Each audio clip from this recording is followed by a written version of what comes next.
আজকে বলবো কেতু গ্রহের জন্য কোন কোন রাশির লোকেরা একটু সচেতনতা বা একটু সাবধানতা অবলম্বন করবেন।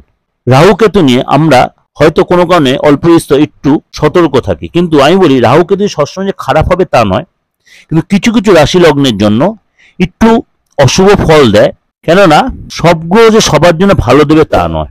সেরকমই এই কেতু গ্রহের জন্য কোন কোন রাশিকে একটু সতর্কতা বা সাবধানতা অবলম্বন করতে হবে, কি সতর্কতা নিতে হবে, সেটাই আমরা আজকে আলোচনা করব।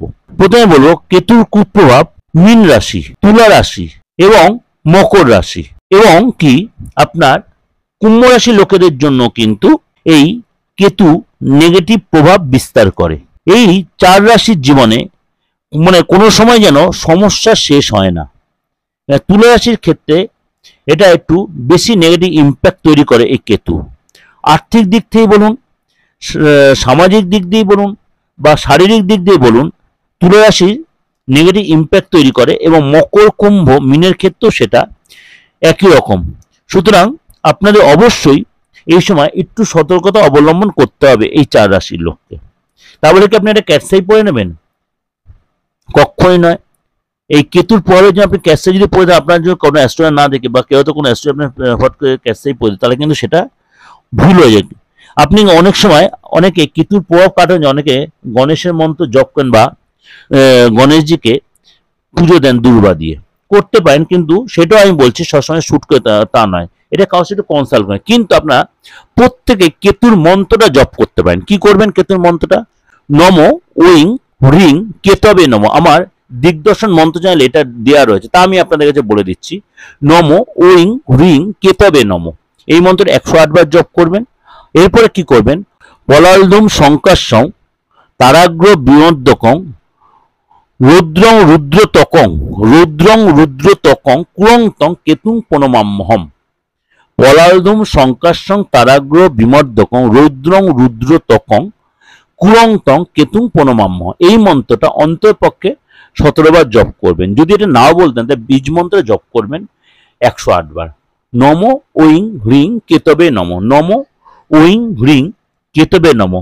আপনার এটা করতে হবে। অবশ্য মা দুর্গার পূজা করতে হবে, কিন্তু এটাও বলছি মা দুর্গার পুজো করলে যে সবসময় যে ভালো স্যুট করে তা নয়।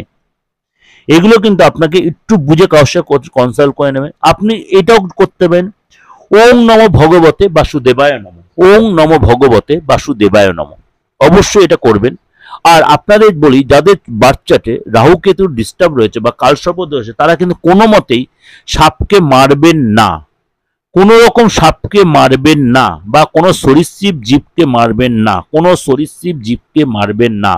এটা অনেকে জানেন কি জানেন না, এটা বলছে রাহু কেতু যাদের ছকে ডিস্টার্ব রয়েছে বা কালসর্প অনেকের ছকেই আছে, যদি পারেন সাপকে পারলে কিছু খেতে দেবেন বা দুধ দেবেন, কিছু দিন না দিন দুধ দেবেন, কিন্তু কোনো মতেই শ্রাবণ মাসে বা কোনো মাসেই সাপকে একদম মারবেন না। কোনো মতে যদি আপনার দ্বারা সে আহত হয়, তাহলে আপনি তার প্রপার ভাবে সেটা প্রতিকার করাবেন, না হলে কিন্তু আপনার ক্ষেত্রে বা আপনার ফ্যামিলির ক্ষেত্রে সেটা কিন্তু নেগেটিভ ইম্প্যাক্ট তৈরি হবে। এটা ওভারঅল আপনাদের এটা প্রেজেন্ট করলাম এই কেতুর ফ্যাক্টরের জন্য। কেন কেতু আপনার বাচ্চাটা দেখে নেবেন কি সিচুয়েশন আছে, কেতু আপনার বাচ্চাটা কি সিচুয়েশন সেটা একটা ব্যাপার। এই যে চার রাশির জন্য বলছি নেগেটিভ ইম্প্যাক্ট, চার রাশির ক্ষেত্রে সবসময় নেগেটিভ ইম্প্যাক্ট তৈরি হবে সেটাও আবার নয়। আপনার বাচ্চাটা দেখলে আপনি মেষ রাশি বা অন্য কোনো আদার্স রাশি কেতু সিচুয়েশনে কোনো নেগেটিভ সিচুয়েশনে পড়ে আছে বা কোনো নেগেটিভ নক্ষত্রে রয়েছে, আপনি খুব সেই জায়গায় প্রেশার ক্রিয়েট হচ্ছে, আপনার প্রচণ্ড শত্রুতা নিতে ভুগছেন, সেগুলো যদি হয় অবশ্যই কারোর সাথে কনসাল্ট করে প্রপার প্রতিকারটা করবেন। কিন্তু যতক্ষণ না করতে পারছেন কেতুর মন্ত্রটা করতে পারেন, এই ওং নমঃ ভগবতে বাসুদেব মন্ত্রটা করতে পারেন। কিন্তু ক্যাটসাই ধারণ করা হয়, কিন্তু ক্যাটসাই সবসময় মানে প্রপার রেজাল্ট দেয় না। কেন? অনেক সময় সেটা নেগেটিভ হয়ে যায়।